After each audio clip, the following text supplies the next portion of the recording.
Hopefully my point wasn't too subtly made.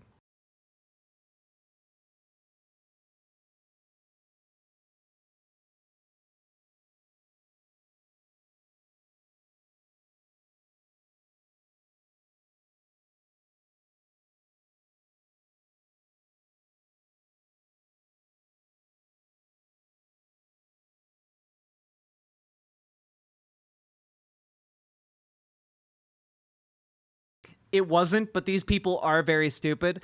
You know, I figured I had to be heavy-handed because otherwise the point would easily be lost.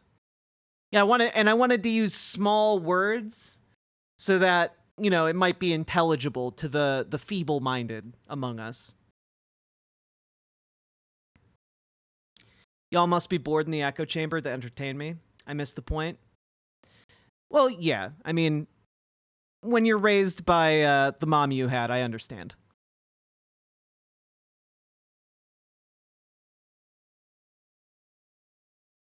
Sometimes you have to hit a bitch with a truck. It's true. Wait a minute, what? In Grand Theft Auto. There we go. Nailed it.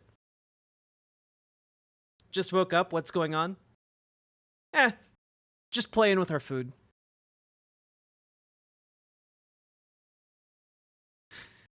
No one ever talked about racism in the 80s. Is like one of the literally you have to be slow. You had to be put in one of those special classes in the 80s. Got ourselves a dipshit in chat? Yeah.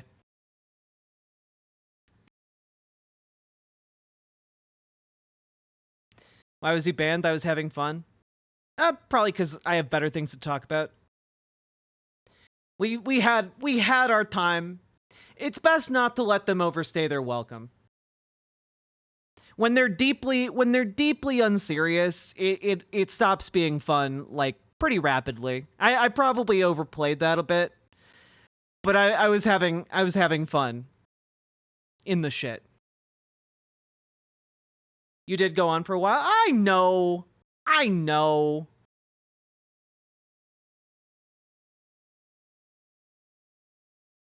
It wasn't fun to begin with.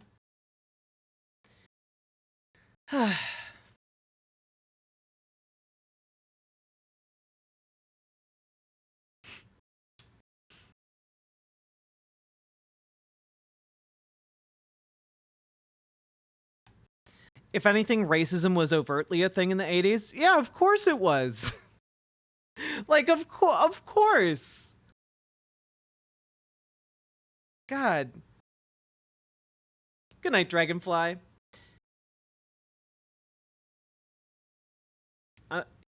I'm off. Georgia has 1 million more votes than at this point in 2020. God damn. All right.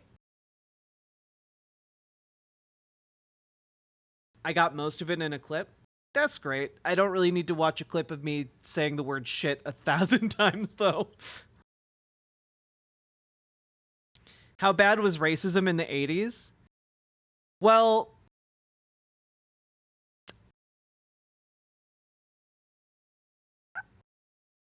I mean, it was fucking bad.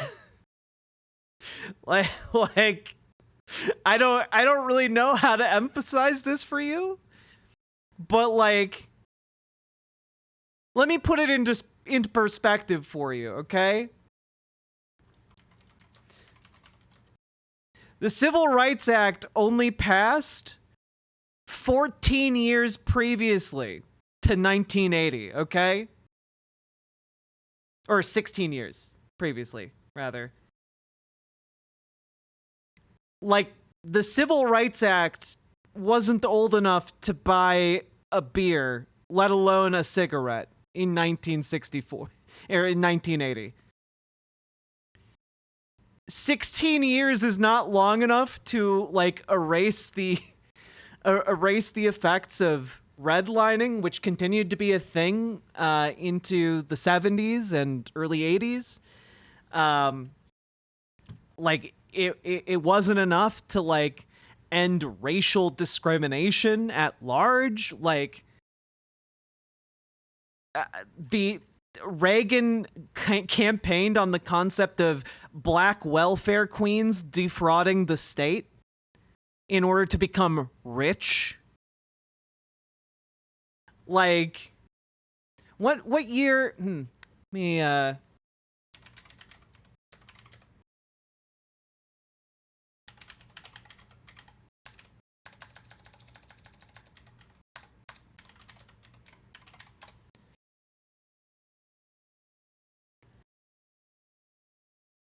yeah, 1985 was the Move bombing, which, if you've never heard of that, Pennsylvania police dropped a bomb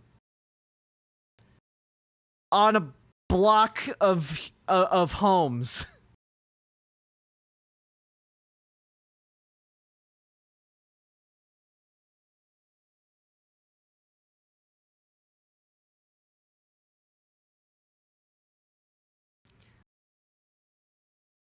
Like, I don't know.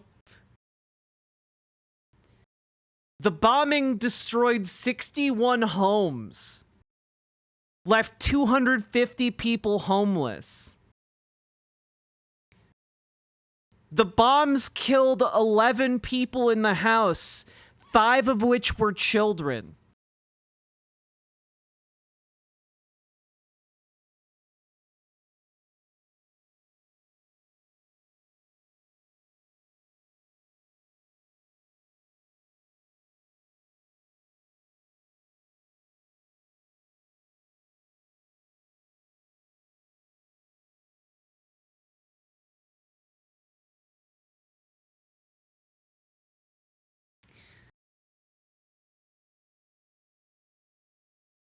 Why the fuck did they do this? It's complicated, but basically there was a black liberation organization called Move. A number of members of the organization were wanted for like parole violations, contempt of court, illegal possession of firearms. They made threats, and eventually the police were like, well, we just have to go get these guys. And then 500 police officers mobilized to execute those arrest warrants. And yeah.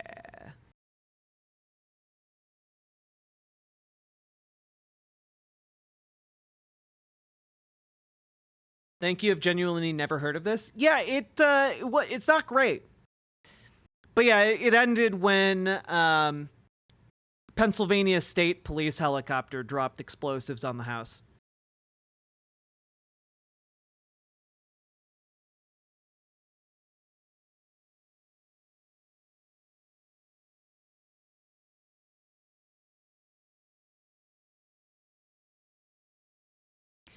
And there were only 2 survivors. A girl who was 13 years old at the time, and an adult woman named Ramona. And as they ran to escape the building, because it was on fire and had just exploded, police tried to shoot them.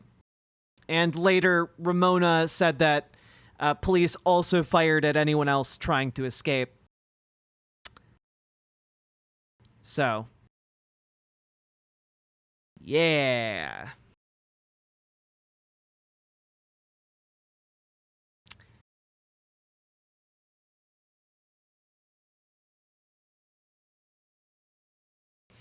And there was a commission made to review the aftermath. The Move Commission issued its report on March 6, 1986. The report denounced the actions of the city government, stating that dropping a bomb on an occupied row house was unconscionable, because obviously the city manager made a formal public apology following this, and then no one from the city government was criminally charged. And the sole surviving member of Move, refused to testify in court and was convicted on charges of riot and conspiracy and served 7 years in prison afterwards. Yep.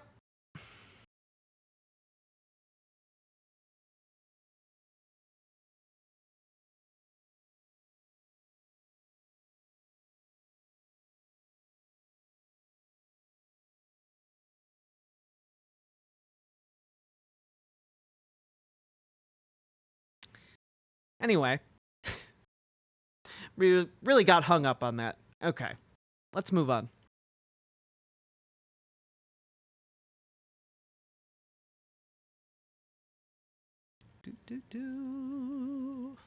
Oh God, I'm closing tabs, and Rick Scott really is like a skeleton come alive.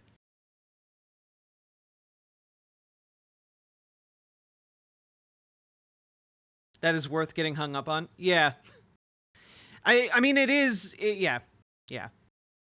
In my mind, it stands out like Blair Mountain.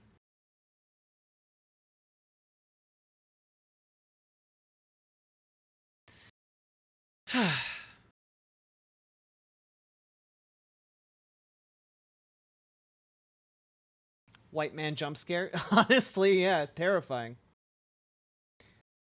Okay, folks, we did it. We did it. I don't remember if I pressed the segment button, but I just pressed it anyway. We did it.